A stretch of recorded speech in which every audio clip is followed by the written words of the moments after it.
Explain why cations are smaller and anions are larger in radii than their parent atoms.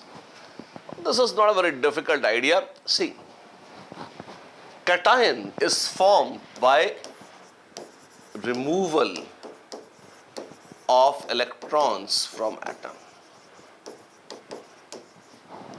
If I remove electrons, maybe one, maybe more, do you see that electrons also repel each other? And their repulsion keeps the ball puffed up or the size of atom big. If I remove an electron, that means they don't repel each other as much. And if they don't repel each other as much, then the nucleus is always attracting them. If repulsion forces becomes less, you find that the force of attraction due to nucleus pulls them inwards, and thereby it decreases the atomic radius or the ionic radius. I have read another explanation.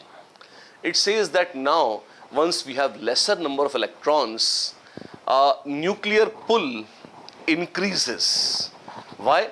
They experience, nuclear pull increases because now the nucleus has to pull less number of electrons, so it pulls stronger. This is a very loose explanation and scientifically it's wrong.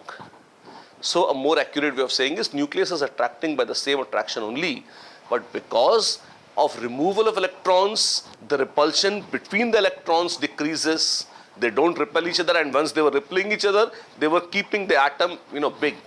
Once one of them goes out, repulsion decreases. Nucleus is anyway attracting them. They are sucked in, and that is why the radius decreases. That is the correct explanation.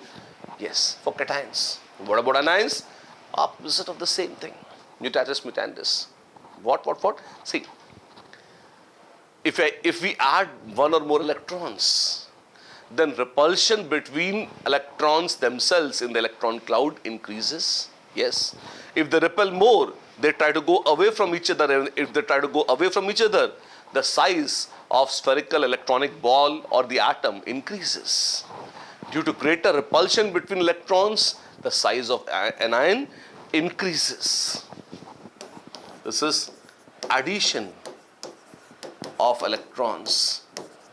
This is greater repulsion between electrons. This implies size. Because if they're repelling, they go away from each other, which is possible when the atom gets bigger or the ion becomes bigger. That's why cations are smaller and anions are bigger than neutral atoms.